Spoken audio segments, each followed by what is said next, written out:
Kedves Sir David Attenborough.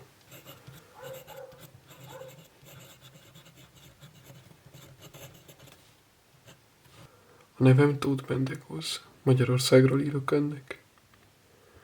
Ezen levél célja, hogy kifejezem hálámat inspiráló és lenyűgöző munkája felé, amelyet a televízió és filmkészítésben végzett. A dokumentumfilmjei nagyon fontos szerepet játszottak a természet és a zoológia felé való fordulásomban. Gyerekkorom óta szeretem a filmjeit és sorozatait. Azóta sokat álmodoztam arról, hogy milyen lenne, ha találkoznék önnel, vagy ha autogramot szereznék öntől. Ezért ezen levél célja továbbá az is, hogy megkérjem, írja alá a mellékelt fotókat. Köszönöm szépen az elképesztő munkát, melyet az elmúlt 71 évben véghez vitt. Üdvözlettel, Tóth Bendegúz. 2025. január 1.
Szóval ezt írtam az Attenborough-nak, nézd meg, hogy szerinted jó lett.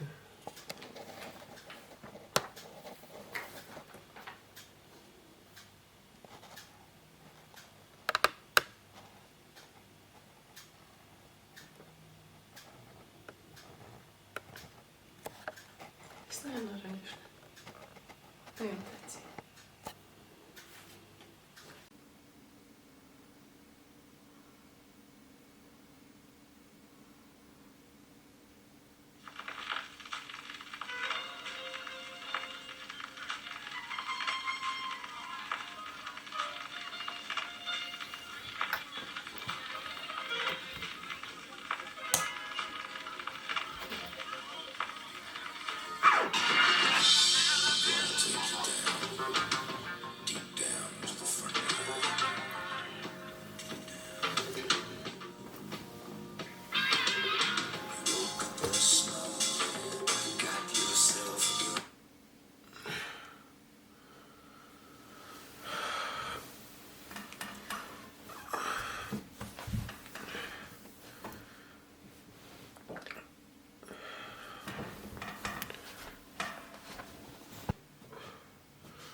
Jó reggelt! Tessék.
Az 24 képkocka, egy kocka nagyon rövid ideig látszik, és azért ennyi, mert ennyit tudunk érzékelni.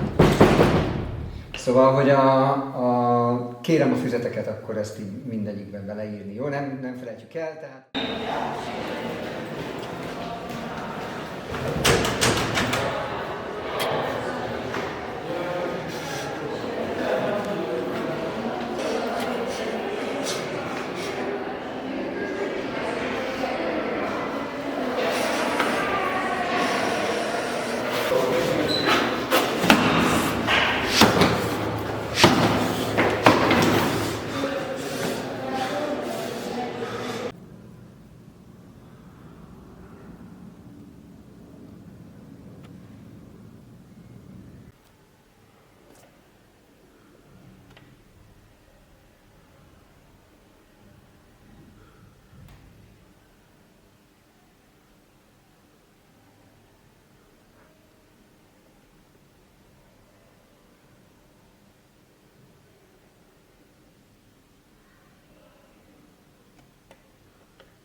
Jó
napot kívánok! Jöjjön!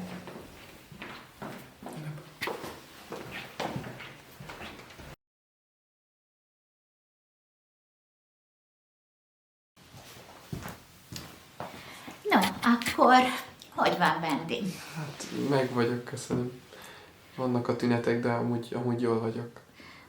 Oké, akkor eljutottunk arra a pontra, itt a kivizsgálás után, hogy megbeszéltük önnel, szülőkkel, hogy akkor holnap nekiállhatnánk a gyógyszerbeállításnak. Igen, így van, én is így emlékszem. Jó.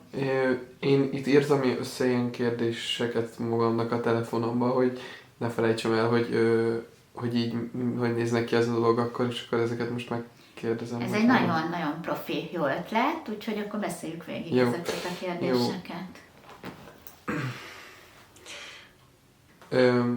Hát az első kérdés az, hogy igazából, hogy milyen lesz ez a hatás, vagy hogyan kell ezt elképzelni, amikor már így felépült a gyógyszer, hogyan kell elképzelni? Hát ugye ez nagyon fontos, amit mond, hogy ez egy idő, amíg felépítjük a gyógyszert, addig majd nagyon a türelmét kérem, meg a környezetnek is a türelmét, ezt majd átbeszéljük, de ha felépül a gyógyszer, és ezt reméljük, hogy jól hat, és nem mellékhat, tehát nincs kellemetlen mellékhatása, akkor úgy kell elképzelni, hogy összeszedett lesz, gondolatait fókuszálni tudja, ami korábban problémát okozott, ez a robbanékonyság, impulzivitás, hirtelenség, az kevésbé, vagy nem fog megjelenni. És egyébként meg ugyanilyen lesz, mint amilyen egyébként is. És, de hogy ezt nem fog olyan mértékűvé válni, hogy mondjuk a személyiségem megváltozzon, ez egy ilyen Ez egy nagyon fontos kérdése, és hogy nem. A személyisége az pont ilyen fog maradni, amilyen a jó kis személyisége. Erre nem hat. A gyógyszert arra fejlesztették ki, hogy pontosan az ADHD tüneteire, ami problémát okoznak, amiket sokszor átbeszéltünk, de többen kezdetben ön mondta el nekem, hogy ezek okoznak problémák, hogy órán elcsúszik a figyelme, meg nem csak órán, máskor, vagy nagyon nehéz kivárni dolgokat, hogy ezek, azt reméljük a gyógyszertől, hogy ezek nem fognak problémát okozni.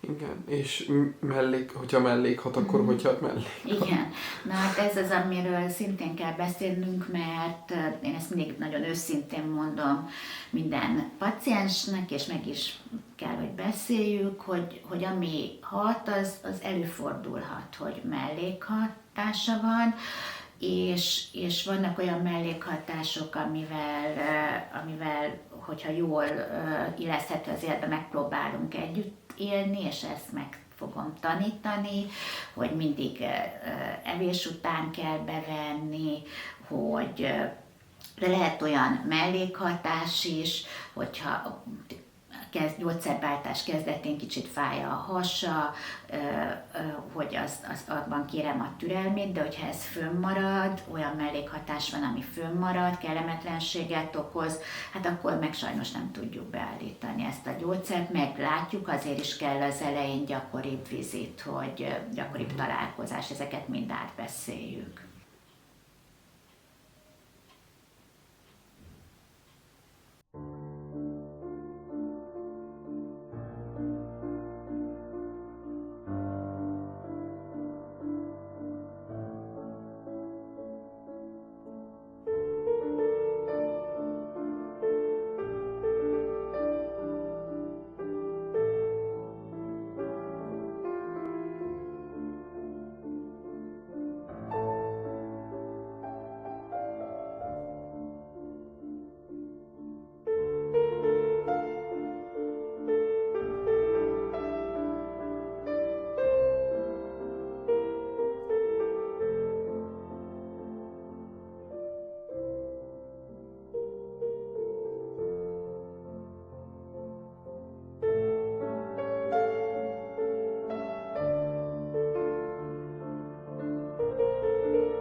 Andi, akkor hogy van ma?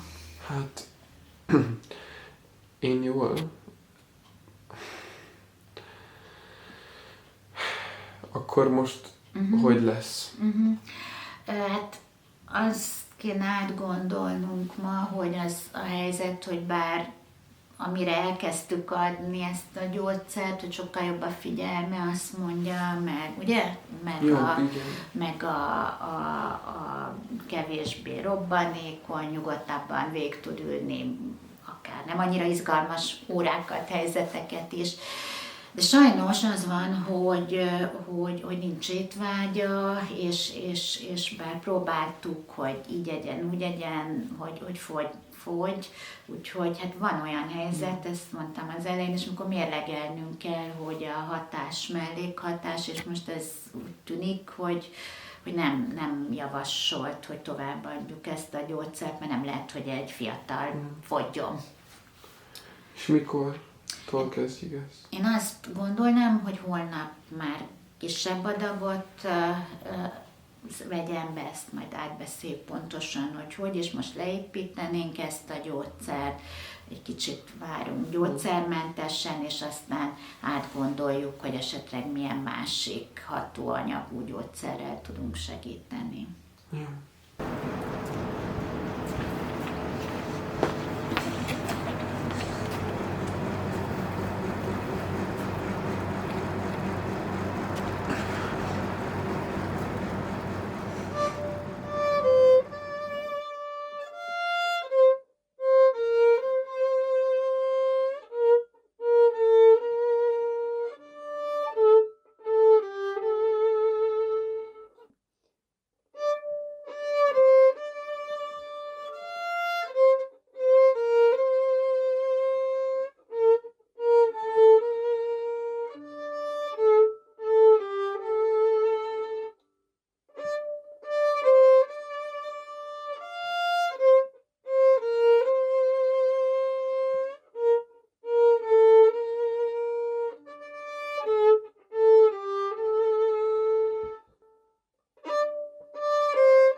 Oké, akkor viszontlátásra, jövő héten várom szeretettel.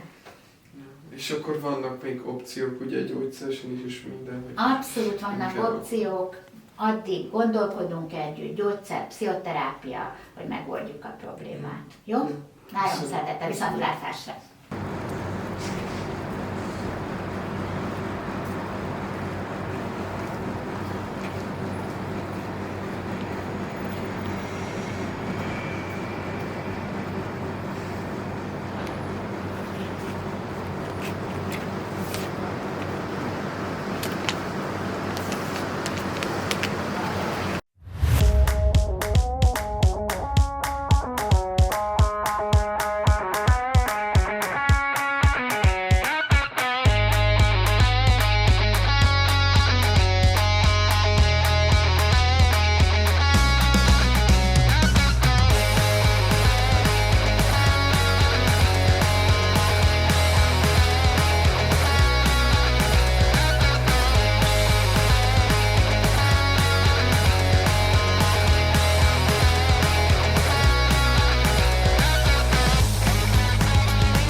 Balázs Judit vagyok, gyermek, serdülő és felnőtt pszichiáter szakorvos. Mi az ADHD röviden, pár mondatban? Az ADHD egy rövidítés, az Attention Deficit Hyperactivity Disorder angol szóösszetételből, figyelemhiányos hiperaktivitás zavar. Ez egy idegrendszer fejlődési zavar, ami azt jelenti, hogy aki ebben érintett, lehet gyerek, lehet felnőtt, vagy a figyelmi funkcióival van nehézség, nehezen tud koncentrálni, kitartóan figyelni, vagy nyüzsgő, hiperaktív, vagy impulzív, robbanékony, és lehet, hogy csak az egyik része van meg a problémának, vagy lehet, hogy mind a két részből van. Hogyan szokás kezelni az ADHD-t, szintén ilyen röviden pár mondatban? 6 éves kor felett az ADHD-nak kétféle kezelési lehetősége van, és ezeknek a kombinációja a leghatékonyabb. Egyrészt létezik nem gyógyszeres kezelés, ez a kognitív viselkedés terápia, és ezzel kombinálva gyógyszeres kezelés a leghatékonyabb. Hogyan kell így a tanároknak, diákoknak, az iskolai környezetnek kezelnie ezt a zavart?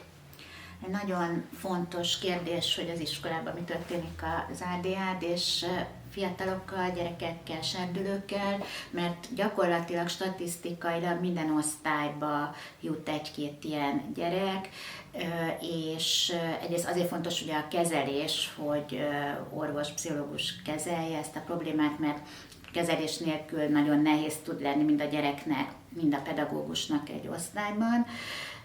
De az is nagyon fontos, amiről ez a kérdés most szól, hogy hogyan viszonyuljon hozzá a pedagógus. Az nagyon segíti ezeket a gyerekeket, egyébként az órát is és a tanárt is, hogyha ezek a gyerekek nem hátul ülnek, hanem elől, mert akkor kevésbé csúszik el a figyelmük, a tanár jobban tudja velük tartani a szemkontaktust, és ez jobban benne tart egy ilyen gyereket az órában. Kis iskoláskorban, de később is jó, hogyha időnként megszakítják az órá monotonabb menetét, kisgyerekeknél jó a felállás, mozgás, a jutalmazás egy nagyon fontos dolog, a gyors visszajelzés ezeknek a gyerekeknek és fiataloknak is a késleltetés gyakran nagyon nagy probléma, és hogyha visszajelzést kapnak gyakran, pozitív visszajelzést arra, hogy amit csinálnak, az egy nagyon megerősítő tud lenni. De ezek az eszközök, amiket mondtam, ez szépen minden gyereknek jó, de az ADHD-s gyerekeknek kifejezetten segíti a működésüket. Egy neurotipikus ember hogyan tudja jól elfogadni az ADHD-t, az ADHD-s embereknek az erős tüneteit és azoknak a hatásait egy olyan helyzetekben, amikor azok őt akadályozzák, hogyan tudja a felelősséget kezelni, ez hogy néz ki? Nagyon fontos, hogy ugye akinek nincs ilyen problémája, ez bármelyik korképre, betegségre, az, hogyha nem fáj valamint, nagyon nehéz elképzelni, hogy milyen az, hogyha épp fáj valakinek a feje, bár lehet, hogy fájt is korábban a fejünk. Ugyanilyen dolgok igazak lehetnek az ADHD-ra is, hogy az nagyon fontos tudni, hogy az ADHD-val élők nem direkt csinálják azt, amit csinálnak. Az impulzivitás például egy olyan tünet gyakran, ami a környezet számára akár nehéz is lehet, hogy valaki robbanékony, nem bírja kivárni a sorát egy társasjátéknál, a többi gyereknek is nehéz. De ezek a gyerekek nem azért csinálják, hogy ártsanak a többi gyereknek, vagy mert rosszak, hanem azért, mert pontosan az idegrendszer átvevő anyagok más szinten vannak, és nehéz nekik ezekben a helyzetekben. Senkit nem akarnak bosszantani. Régen, amíg nem ismerték, hogy mi ez az ADHD, nem ismertük mi szakemberek se, akkor gyakran ezek rossz gyerekeknek voltak titulálva, de egyáltalán nem erről van szó, és hogyha megkapják a megfelelő kezelést, támogatást, A környezet például visszajelezhet, tehát nem arról van szó, hogy ezt csak úgy elfogadni, hogy fú, most türelmetlen voltál. Ez pontosan például a kognitív viselkedésterápiánál, ami a nem gyógyszeres kezelés,